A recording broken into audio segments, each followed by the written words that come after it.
تو یہ اللہ اگر رکھتا ہے نا اعتدال میں تو شکر کرے اللہ کا، ورنہ تو لوگ عیاشیاں کریں، پتہ نہیں کیا کچھ کر گزرے۔ تو حضرت فضالہ کہتے ہیں کہ میں نے خنجر تیار کیا اور میں نے بغل میں اس کو چھپایا، اوپر میں نے چادر اوڑھ لی۔ اب مجھے پتا تھا ظہر کی نماز کے بعد نبی پاک صلی اللہ علیہ وسلم طواف کعبہ کے لیے، بیت اللہ شریف کے طواف کے لیے جاتے ہیں۔ کہتے ہیں میں بھی اس طرف بڑھا، رستے میں نا وہ خاتون جس کے گھر میں نے رات آنا تھا، میں نے دروازے پہ دستک دی، میں نے کہا کہ تیار رہنا، تیار رہنا، آج میں بڑے پیسے لے کے آؤں گا۔ اسے میں نے یہ کہا اور پھر میں چلا گیا بیت اللہ شریف کا طواف کرنے۔ کہتے ہیں اللہ کے محبوب بھی طواف کر رہے تھے تو میں نے بھی طواف شروع کر دیا۔ ارادہ یہ تھا کہ جہاں نبی پاک علیہ السلام میرے قریب سے گزریں گے تو موقع پا کر میں حضور کے جسم اقدس پر خنجر کھونپ دوں گا اور معاذ اللہ شہید کر دوں گا۔ کہتے ہیں حضور ایک دفعہ بھی میرے پاس سے گزرے تو میں ہمت نہ کر سکا، دوسری دفعہ بھی پاس سے گزرے تو میں ہمت نہ کر سکا، تیسری دفعہ بھی گزرے تو میں ہمت، نبی کریم صلی اللہ علیہ وسلم 2-3 دفعہ گزرے تو فرماتے ہیں کہ مجھے موقع نہ ملا، اس لیے کہ حضور فرماتے ہیں اللہ نے روب کے ساتھ میری مدد فرمائی، دشمن پر میرا روب طاری ہو جاتا ہے۔ فرماتے ہیں جب چکر پورے ہو گئے تو محبوب کریم نہ چھٹے چکر پہ فرمانے لگے فضالہ چکر ایک رہ گیا ہے، بے خبر ہو جو غلاموں سے وہ آقا کیا ہے، ایک پھیرا رہ گیا ہے۔ کہتے طواف مکمل ہو گیا تو محبوب میرے قریب آئے، فرمایا وہ کام کرتے کیوں نہیں جس کے لیے آئے تھے؟ میں نے عرض کی یا رسول اللہ کون سا کام، کیسا کام؟ اندر تو چور تھا نا، بانج فقیروں کسے نہیں ماریا، اے ہوئی چور اندر دا، اندر چور تھا نا۔ کہتے ہیں حضور نے مجھے کندھے سے پکڑ کے ہلایا، فرمایا کرتے کیوں نہیں؟ جب حضور نے ہلایا تو وہ خنجر بھی پیروں میں گرا اور میں بھی رسول اللہ کے پیروں میں گر گیا۔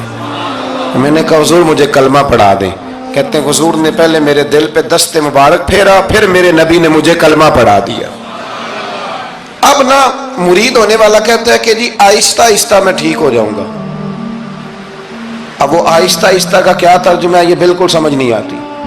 بھئی کسی بندے سے 5 لاکھ روپیہ لینا ہے تو اس سے وہ کہتا ہے جی میں آہستہ آہستہ دوں گا، 500 روپیہ دے دیا کروں گا روز کا، تو کہتے ہیں میری رقم خراب ہوتی ہے، پورے دو۔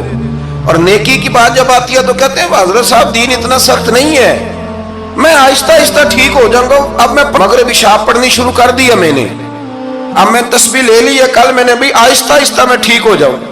یعنی رقم لینی ہو تو وہ آہستہ آہستہ قبول نہیں ہے، لیکن اور مکان کی رجسٹری اگر کرانی ہو تو مالک مکان کہے گے آہستہ آہستہ کرا لو، کہتے ہیں پیسے پورے دیے، سویرے چل اور بیان دے، یہ کیا بات ہوئی؟ یہاں یہ جو ہمارا ماحول تھا نا کر لیں گے ہو جائے گا، یقین کریں لوگ قبروں میں چلے گئے ہیں پر مسجدوں میں نہیں آئے، ہر کام سے لوگ ریٹائر ہوئے پر گناہوں سے ریٹائر نہیں ہوئے، آخر تک تباہی اتر گئی لیکن لوگ بدلنے کو تیار نہ ہوئے۔ حضرت فضالہ کہتے ہیں ابھی میں نے کلمہ پڑھا، ابھی میں واپس آیا، رستے میں وہ بی بی کھڑی تھی، کہتے ہیں میں وہ شخص تھا کہ عورتیں مرتی تھی میرے اوپر اور کسی کی جرت تھی کہ وہ آئیں بائیں شائیں کرے، لیکن فرماتے ہیں میں بی بی کے پاس سے گزر گیا،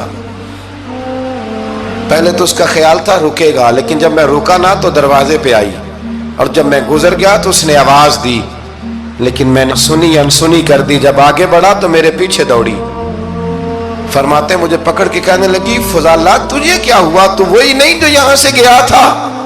آپ فرماتے ہیں میں کبھی نہیں رویا تھا، میں کبھی نہیں رویا تھا، اور جب کہا نا تو وہی نہیں، کہتے میں نے سر اٹھایا تو میری آنکھوں میں آنسو تھے، میں نے کہا میں جو گیا تھا وہ نہیں ہوں، اب تو میں محمد عربی کا غلام بن گیا، اب میں وہ نہیں ہوں، اب نہیں ہو سکتا کہ کوئی میری نظر میلی ہو جائے، یہ کیسے ممکن ہے؟ اب نا اسلام کی تعریف ہم نے یہ کی ہے کہ خبردار کوئی ہمارے قریب نہ آئے، ہم کسی کو بات نہیں کرنے دیتے کہ ہم مسلمان ہیں، ہم بات نہیں کرنے دیتے۔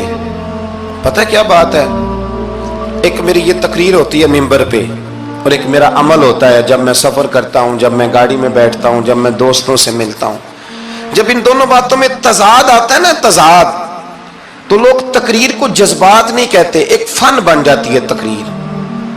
آپ کو پتہ ہے نا وائزین نعت خاں کہتے ہیں میں نے محفل لوٹ لی، پھر لوگ شمار کرتے ہیں کتنے لوگوں نے سبحان اللہ کہی، پھر لوگ شمار کرتے ہیں کہ آج 5 بندے روئے بھی تھے جب میں تقریر کر رہا تھا۔ تو پھر یہ فن ہے، یہ جذبات کا اظہار۔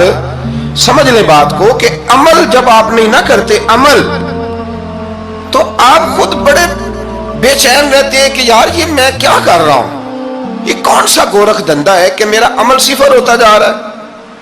ہمارے ایک استاد تھے تو وہ فرمایا کرتے تھے کہ اگر پڑھے لکھے آدمی کو تم بے عمل دیکھو تو اس سے دور ہٹ جایا کرو، ورنہ تمہیں بھی بے عمل کر دے گا۔ میں نے ان سے عرض کی، میں نے کہا حضور یہ کیا ہے؟ تو فرمانے لگے اپنے حضرت صاحب سے پوچھنا، وضاحت کریں گے۔ میں نے حضرت صاحب سے کہا جی عجیب بات کر دی ہے، علم والے بندے کے پاس بیٹھ کے تو علم آتا ہے۔ تو وہ فرما رہے تھے کہ علم والے بندے کے پاس اگر وہ بے عمل ہو تو بالکل نہ بیٹھنا۔ تو حضرت صاحب فرمانے لگے انہوں نے صحیح کہا ہے۔ اب بات بہت بڑی ہے، پتہ نہیں آپ کی سمجھ میں آتی ہے نہیں آتی، بہرحال کر دیتا ہوں۔ پڑھا لکھا بندہ اگر بے عمل ہو تو اس کے پاس، تو میں نے کہا حضور کیوں؟ فرمانے لگے اس لیے کہ وہ اپنی بے عملی پر بھی دلائل دے گا۔ حضرت عمر فاروق رضی اللہ تعالی عنہ، حضرت سیدنا ابو موسیٰ اشعری کہتے ہیں کہ میں نے نا صفائی کی، مال غنیمت کی میں نے صفائی کی، تو 1 دینار مجھے نا کہیں پڑا ہوا مل گیا۔ تو فرماتے ہمیں اجازت ہوتی تھی کہ 1 دینار ہم اپنی مرضی سے کہیں خرچ کر سکتے۔ حضرت عمر کے بیٹا گزر رہا تھا تو حضرت ابو موسیٰ اشعری کہتے ہیں میں نے صفائی کی تو 1 دینار نکلا، تو میں نے وہ 1 دینار نا حضرت عمر کے بیٹے کو دے دیا۔ میں نے کہا لو بیٹا اپنے چچا کی طرف سے تحفہ۔ تو گھر جا کے انہوں نے حضرت عمر کو بتایا کہ چچا نے پیسے دیے ہیں، چھوٹے بچے تھے۔ حضرت عمر نے حضرت ابو موسیٰ اشعری کو بلا لیا اور بلا کے فرمانے لگے میں تو تمہیں اپنا دوست جانتا تھا اور تو نے میری اولاد کو ہی دنیا دار بنانا شروع کر دیا، میرے بچوں کو ہی تم نے دنیا دار پیسوں پہ لگانا شروع کر دیا، میں تو تمہیں یار سمجھتا تھا۔ فرمایا تمہیں چاہیے تھا میرے بیٹے کو نصیحت کرتے کہ بیٹا پیسوں سے رب راضی نہیں ہوتا، اس کی رضا والے کام کیے جائیں تو رب راضی ہوتا ہے۔ اور فرمایا تمہیں کوئی اور گھر نہیں ملا تھا تباہ کرنے کے لیے، میرا ہی گھر ملا تھا، اٹھاؤ اپنا دینار اور خبردار آج کے بعد میرے بچوں کے ساتھ یہ والی نیکی نہ کرنا۔ اور ہمارا کیا سٹیٹس ہے؟ دوستی ہے اس سے جو تحفے زیادہ دے، جو بچوں کو خراب کرنے میں مدد زیادہ کرے، اس کے ساتھ گرا۔ حضرت عمر نے گھر پہ اور سب سے بڑھ کر اپنی ذات پہ توجہ کی۔ حضرت ابو مالک رضی اللہ تعالیٰ عنہ کہتے ہیں میں عمر کے پیچھے پیچھے ایک باغ میں گیا، اکثر اس باغ میں جایا کرتے تھے، اور عمر جا کے نا تو درخت کے نیچے بیٹھ گئے اور فرمانے لگے او امیر المومنین اللہ سے ڈر جا، ورنہ جس رب نے حکومت دی ہے وہ عذاب بھی بڑا دے گا، ڈر جا رب سے۔ کبھی ساری زندگی حضرت عمر نے اپنا کوئی تعارف نہیں کرایا، کبھی نہیں۔ ایک بندے نے آپ کے سامنے تعریف کر دی آپ کی تو فرمانے لگے تو خود بھی ہلاک ہوا اور مجھے بھی ہلاک کر دیا، کیا ضرورت پڑی ہے میری تعریفیں کرنے کی؟ اتنی دیر میری تعریف میں لگائی، اللہ کا ذکر کرتا رب تجھے ثواب دیتا، حضور پہ درود پڑھتا تو رب تیرے اوپر رحمتیں نازل کرتا، کس چکر میں ہے؟ آج جتنا اچھی کوئی خوشامد کرے اتنی اچھی وزارت ملتی ہے، جتنی اچھی اس کو جو ہے وہ چاپلوسی کرنی آیا درجہ بھی اسے اتنا ہی اچھا ملتا ہے۔ حضرت عمر فاروق رضی اللہ تعالیٰ عنہ آپ کے بیٹے کہتے ہیں، صاحب فتوح الشام نے لکھا ہے، آپ کے صاحبزادے کہتے ہیں میں نکلا تو میرے ابا جی نا اپنی پشت پر مشکیزہ رکھ کے کنویں سے پانی بھر کے آ رہے، میں دوڑ کے آگے گیا، میں نے کہا ابا جی مجھے دے دے۔ فرمانے لگے بیٹا تیرا کیا خیال ہے، کوئی اور نہیں تھا مشکیزہ بھر کے لانے کے لیے، تیرا کیا خیال ہے؟ کہا ابا جی بڑے لوگ تھے پر آپ کیوں اٹھا رہے ہیں؟ فرمانے لگے نفس نا ذرا میرا بڑا ہو گیا تھا، اسے ذرا ذلیل کر رہا ہوں، ذرا اپنا محاسبہ کر رہا ہوں، یہ مجھے کہہ رہا تھا تو بڑی چیز ہے، تو میں نا ابھی مشکیزہ گھر رکھ کے آؤں گا، پھر تیری ماں نے مجھے کہا ہے کہ گھر میں لکڑیاں کوئی نہیں جلانے کے لیے، پھر میں جنگل سے لکڑیاں کاٹ کے لاؤں گا۔ اب میں امیر المومنین بن کے نا تو میرا نفس تھوڑا بڑا ہو گیا۔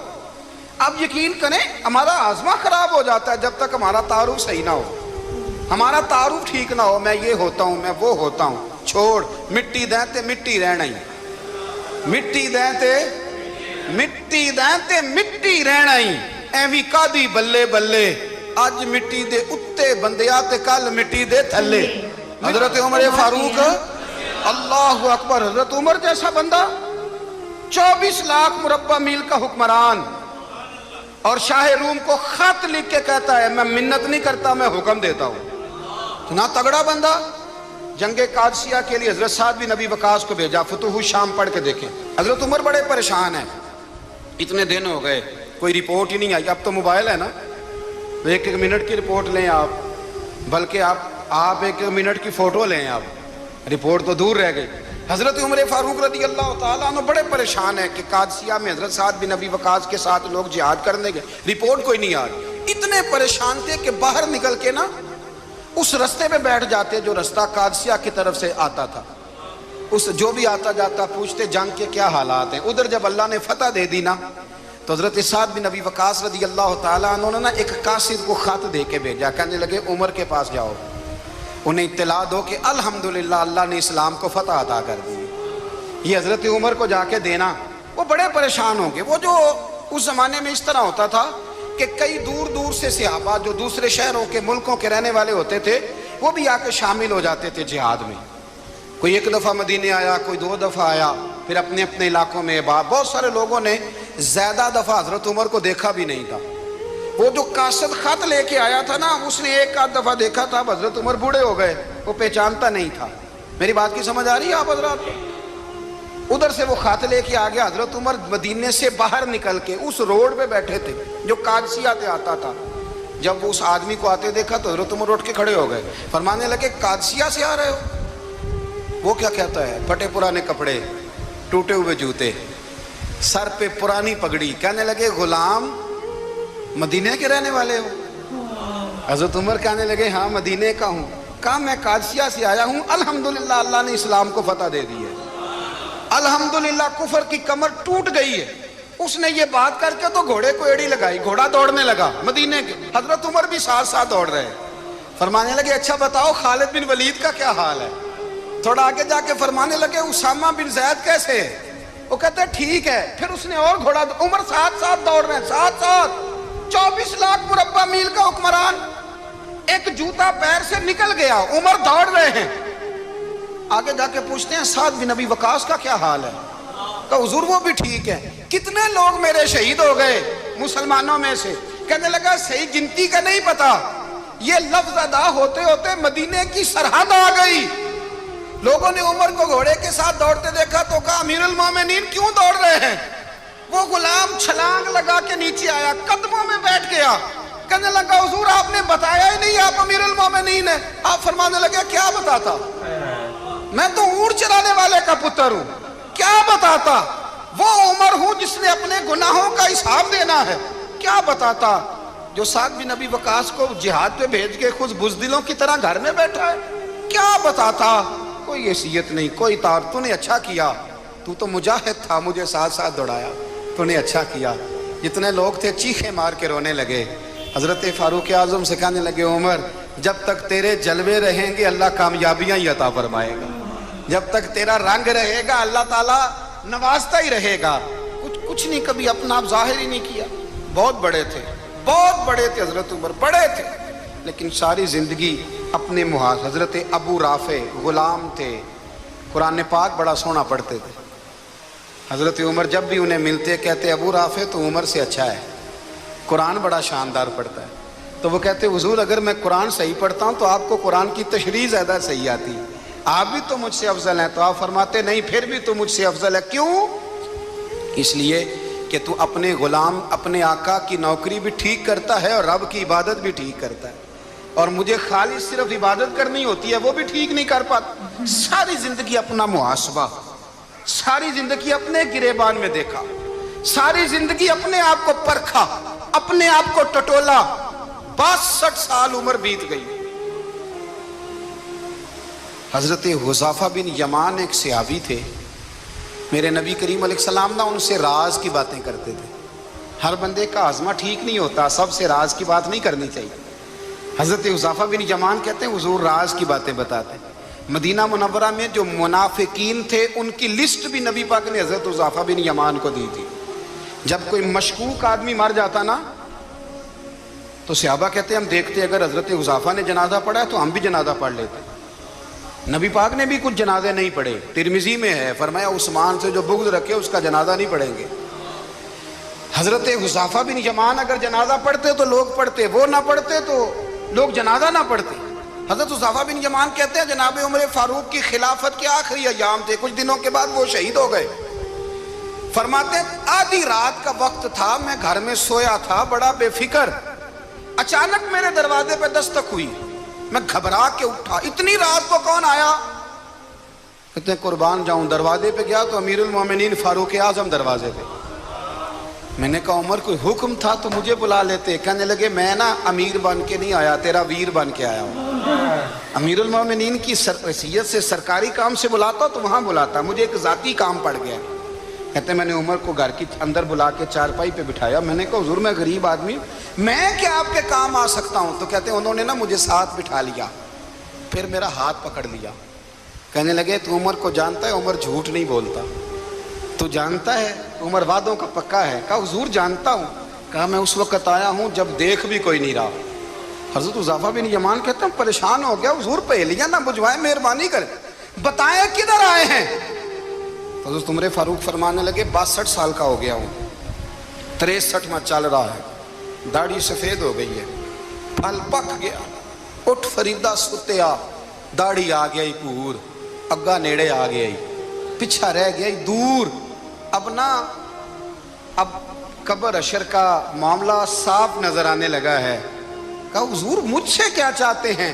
حضرت عمر رو پڑے، کہنے لگے آج میں عشاء کے بعد نکلا ہوں تو نبی پاک کے صحابہ مجھے نیک کہہ رہے تھے، پھر میں نے بچوں کی ماں سے اور بچوں سے بھی پوچھا ہے، وہ بھی مجھ سے راضی ہیں، پر حذیفہ تیرے ساتھ نبی پاک راز کی باتیں کرتے تھے، سچ بتا کہیں عمر کا نام منافقوں میں شامل تو نہیں؟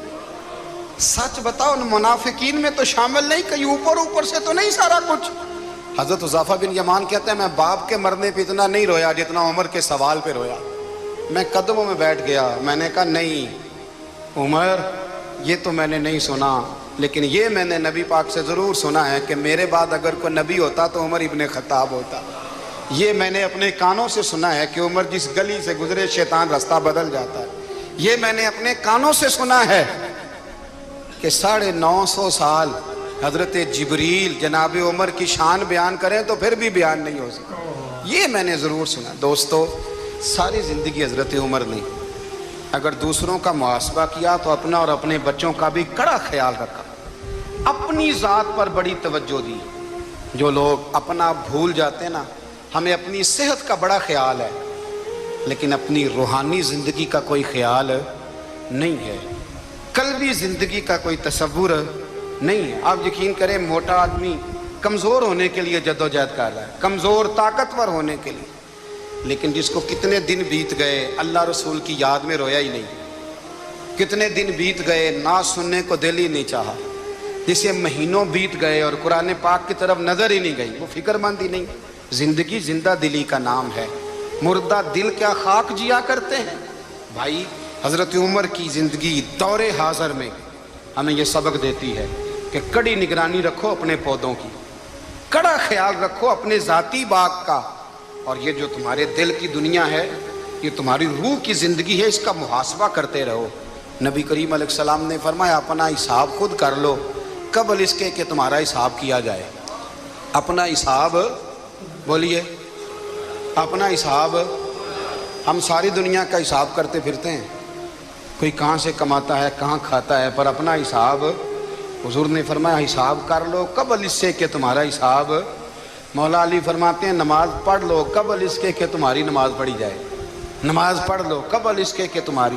اپنا محاسبہ کریں، تھوڑا سا نا اوپر دائیں بائیں دیکھنے کی بجائے تھوڑی سی گردن جھکا کے نا، درویش کہتے ہیں برے بندے نو میں لبن ٹریا تے جگ تے ملیا نہ کوئی، اپنے اندر چاتی پائی تے میتھوں برا نہ کوئی۔ تھوڑی سی نا، تھوڑی سی اپنی طرف توجہ دیں۔ ہم نا بے چین وقت گزار رہے ہیں، بے قرار ہیں، بے سکون ہیں، سبب یہ ہے کہ ہم نے نا اپنا حساب کرنا چھوڑ دیا ہے۔ حساب کرو گے، بے حساب تو بندہ روٹی کھا لے تو بیمار ہو جاتا ہے، اور اگر زندگی بے حساب گزرے، گناہوں کا حساب ہی نہ کیا جائے، تقوی کی طرف توجہ ہی نہ کی جائے، تو پھر زندگی دشوار ہو جاتی ہے۔ اور اللہ پوری امت مسلمہ کو ایک حضرت عمر فاروق رضی اللہ تعالیٰ عنہ کے طریقے پر چلنے والا لیڈر عطا فرما، ہمیشہ مدحت خیر الانام میں گزرے۔